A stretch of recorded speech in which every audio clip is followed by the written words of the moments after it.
in recent years. It takes a phenomenal amount of energy, of human resources, and of capital and water, and produces a heck of a lot of CO2 to produce Canada's tar sands. And in light of recent geopolitical scenarios over the last couple of decades, the tar sands has risen as being something that's economically viable. So in the madness of the global economic paradigm, tar sands has actually become a very profitable industry, and Canada has gone full tilt ahead at the request of our biggest buyer of tar sands, which of course is the biggest military power on the planet, the United States of America, and they've been expanding at an unprecedented rate. And with the rise of tar sands extraction in northern Alberta in the Athabasca region, we've seen a rise in the destruction of critical ecosystems that First Nations and Métis in the region rely on for water, for food subsistence, for cultural needs, sacred medicines, and the list goes on and on. We've seen these critical places, and the quality of these places and the ability to provide for the local communities dwindle.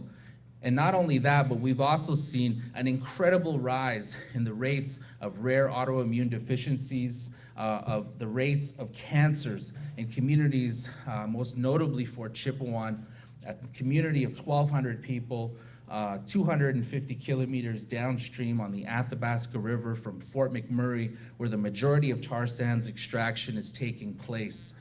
And Fort Chip, this is a really unique place. For one, they're the first, settler community in the province of Alberta. So they're the oldest community in the context, I guess, of Canada and contemporary Canada in Alberta. Of course, Native people were there much longer.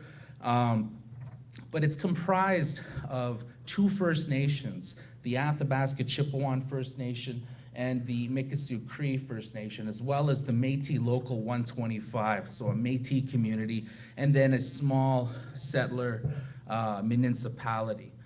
And so, it's an interesting community in terms of the mix, and but it's also interesting in the fact that many from the community say that, yes, we were the first settled community in the province of Alberta, but we also will most likely be the first community to disappear off the map as a result of tar sands and as a result of the catastrophic human and ecological health situation that is taking place there.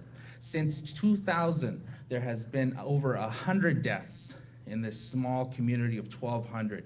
And many people in the community attribute these cancers, these autoimmune deficiencies that I'm describing, as directly linked to the tar sands, to the heavy metals and the other volatile organic compounds that tar sands operations end up putting into the ecosystem.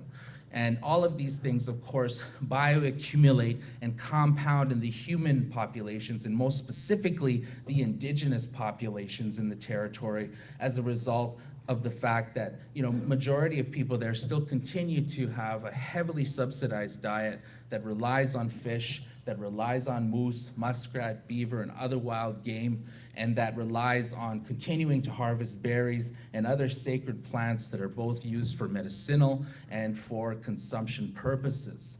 And so, what's playing out in Fort Chip, is compounded by what tar sands development is driving, which is, of course, global warming. In Canada's tar sands alone, if left unchecked, if allowed to continue to expand at industry's current projections, we will see the development represent a carbon footprint the size of, more than every single coal-fired power plant in the United States and Canada combined by 2030. And this is from a single source of emissions. And quite often you'll see the government of Alberta refer to the tar sands as less than 1% of global emissions. And they'll refer to things on the macro scale, but less than 1% of global emissions is more than the entire country of Denmark. All right? And as I mentioned, it's equivalent to every single coal-fired power plant in both Canada and the United States. And so, we need to take a critical look at this, because what is catastrophic climate change doing to the local community in the Athabasca region? Not just Native people, but also farmers, all right? And other municipalities and communities depended on the Athabasca watershed. Well, climate change is impacting the Athabasca River's water levels, all right? The Athabasca River starts around Jasper. It comes from glaciers. These glaciers are disappearing at an unprecedented rate because of our rapidly destabilizing climate. Throwing on top of that, the actual ecosystem of the boreal forest is under attack by insects, by the spruce pine beetle, which is spread from southeastern Alaska all the way to the province of Alberta now. And now what we're seeing, of course, as a result of industry, is the forest itself starting to become fractured by roads, pipelines, cut lines, and all types of different things, which provide super freeways for these insects that used to die during our cold winter to go in and further break down the forest's integrity, because its ability to protect itself has been destroyed by industry's, entrance into there and the fracturing of those ecosystems. And the river itself is dropped by 10 feet, okay? People in Fort Chipewyan have said, that the river has dropped. And I've flown over the Athabasca Delta, which the community of Fort Chipewyan, resides on. And this delta is known as the second largest freshwater delta on the planet. It's a UNESCO World Heritage Site. And it's turning into a prairie. It's turning into grasslands. Because the natural ebb and flow of things, has changed.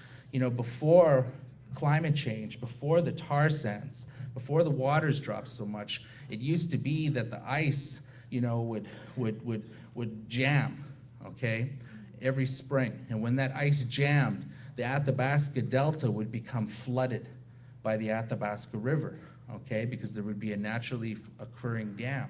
And the entire delta would replenish itself.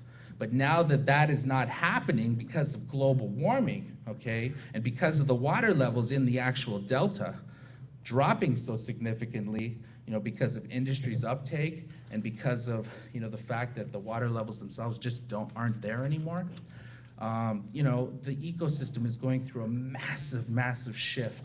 And these are all things that compound the fundamental human rights of local communities, in particular indigenous peoples. Both Mikisew Cree First Nation, how we doing? We good? Okay. Both Mikisew Cree First Nation and Athabasca Chipewyan First Nation, are signatories to Treaty 8. Treaty 8 has in it within it specific provisions that talk about guarantees from the Crown for the water for that community. All right? And so for Canada, okay, to be the only country in the world, all right, that actually signed the Kyoto Protocol, to walk away from the table. And the reason that it did that be the simple fact that our entire economy is now based on tar sands. It used to be manufacturing, but now it's tar sands. And because of the fact that our dollar is determined by the loonie or by resources like oil, okay, we've essentially turned our currency into a petrocurrency. We've seen, tens of thousands of jobs disappear from what has, for the last century been the main economic driver, which is our manufacturing sector. And so, this has phenomenal implications, not just from a climate justice perspective, but from an economic justice perspective all across the country, not just for the people on the front line experiencing the direct impacts, but right through the economy, And the other reason why Canada has not, signed Kyoto is the same reasoning why it has not ratified the Declaration on the Rights of Indigenous Peoples. Because if Canada did endorse and implement the bare minimum standard which the UN Declaration provides in terms of Indigenous domestic policy, things like the tar sands wouldn't be possible, okay? Canada's inability to come up with a comprehensive, justice-based, precautionary design climate policy would not be possible, okay? They would have to do these types of things. And so here we stand, Here we stand together right now talking about, one of the biggest global climate crimes on the planet. 75,000 workers required to make this thing possible. 55,000 of them come from the Maritimes, another region that was sacrificed at the altar of irresponsible federal oversight, now contributing to another national sacrifice zone. And imagine the carbon imprint of all these fathers and mothers that leave their families for weeks at a time in the Maritimes to go and carve up the tar sands, okay? Imagine the social impacts of that, not just the climate impacts. And so here we stand with our big brother, United States, with a spectacular collapse of the America Energies and Climate Securities Act, you know, the ACES bill. You know, here we stand with no climate policy in the United States. You know, and so the excuse that's been given by ENGOs, you know, mainstream ENGOs, that's been given by the Canadian government, by conservation groups, that, oh, we're waiting for a US policy and then we're gonna do something here in Canada. Well, that excuse just doesn't exist anymore, all right? And so here we stand, you know, with an opportunity. Organizations like the Council of Canadians that have committed to social justice, that have committed to environmental responsibility, that have committed to holding responsible those that would sacrifice certain segments of our society for the economic benefit of the privileged few that pull the political and economic strings. Okay, here we stand with organizations like IEN that are supporting the Indigenous rights struggle. And we have a fundamental responsibility to put a stop to this madness. All right, and there's different ways we can take action, you know, and one of those ways that we can take action is by organizing 1,000 Cancuns come Cancun, the UN Framework Convention discussion. There's information on the council site about how to organize people's assemblies on climate justice in your territory, in your region, your home, you know, and how to plug in and generate more political awareness about this issue. There's direct action that we can get involved in all across the country. And the level of direct action, well, that can be up to you, you know? That can be up to you, but the fact of the matter is we have the head scientist of the US Space Agency's climate program, Jim Henson, getting arrested at coal-fired power plant direct actions. You know, we've got all kinds of different folks from Indigenous society going to jail to protect their lands. And I'm referring to the Chief and Council of KI. And the fact of the matter is the political landscape and the methodology utilized for organizing on environmental and social justice issues has changed, my friends, and we have to change with it. We have to raise the bar, okay? And we can't sell ourselves short in doing that. And so I look forward to hearing what the other panelists have to talk about, and I look forward to, you know, answering any questions. And I encourage you all to please check out our website, ienearth.org. There's a lot of resources on there on false solutions and on what the actual true solutions are. Like, for example, raising the bar on, you know, our actual existing laws that are supposed to protect our air and water, rather than creating, you know, new laws or I guess new markets, you know, that are supposed to somehow solve the problem.